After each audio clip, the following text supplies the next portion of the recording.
Premier Dr. D. Orlando Smith says his administration has grown the BVI economy and gave a gross domestic product projection of $966.54 million for 2015.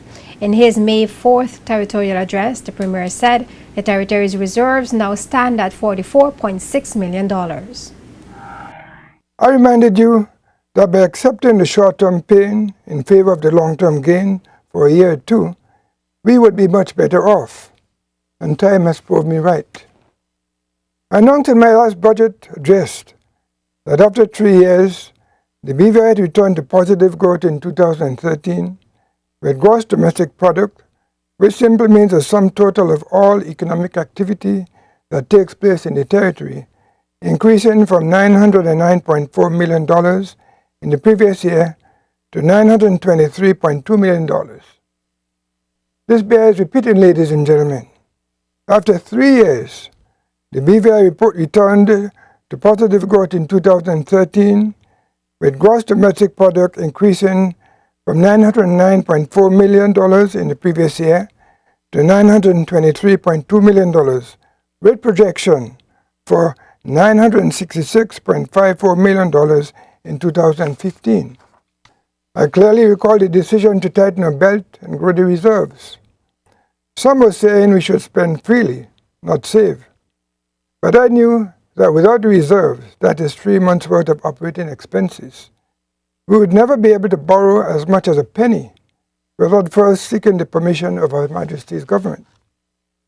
They, like Esau, were thinking of the next meal, while we, like Jacob, were looking for the greater and longer-term advantage.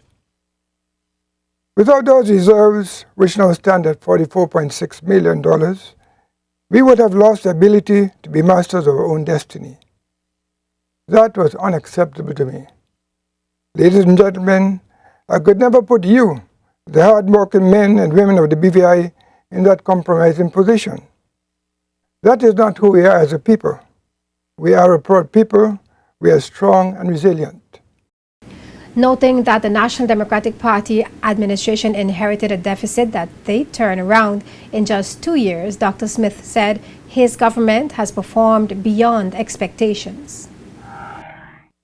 Despite our considerable challenges, I am pleased to report that we accomplished much of what we set out to do, and our work continues. I can say without fear of contradiction that this government has performed beyond expectations. Let us inspect the evidence. I can begin with perhaps the most important subject of interest to you, the state of our finances. You would have observed that we have responded to several questions in the House of Assembly, many regarding the territory's finances for the last 3.5 years. Despite many attempts to prove to the contrary, I showed that as Minister of Finance, I had a solid grip on our finances. As you know, my government inherited a deficit that we managed to turn around in just over 2 years. As I had to remind members of the House recently, if the previous administration did leave $10 million in the Treasury and $14 million in bills, by my count, that leaves us with a deficit of $4 million. However, the situation was much worse than that, and only with a steady guiding hand, my government's hand, did we manage to navigate this territory safely from the rough and turbulent waters of uncertainty. Now, the consolidated fund at the end of December 2014, that is last year, was at $30,771,000. The reserve fund was at $44.6 million, and the commitments in the Treasury were $2,654,000.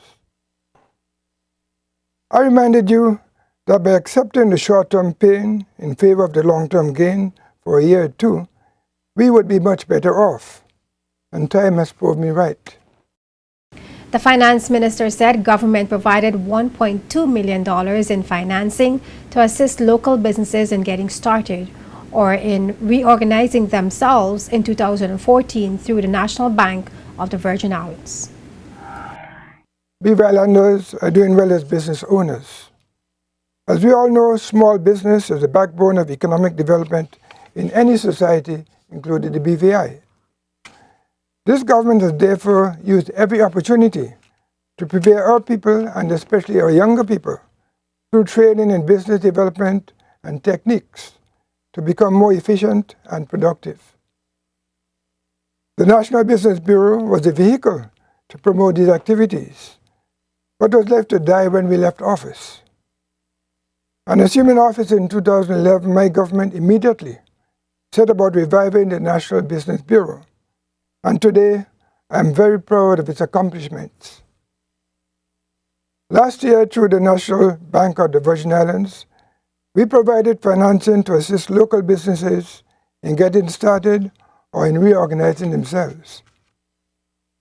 The National Business Bureau issued some 15 loans ranging from $50,000 to $150,000, making for a total of $1.2 million in our quest to keep businesses alive and well in the British Virgin Islands. This has been the right strategy, as the recipients of the loan program are thriving. This year, the application rate has significantly increased, and additional loan recipients for 2015 will be selected shortly. Dr. Smith also touched on various aspects of the BVI socio-economic development, and among other things said while public officers' increments were deferred for a couple of years, he preferred to take that decision than to lay off a single public officer, which happened in many other Caribbean countries.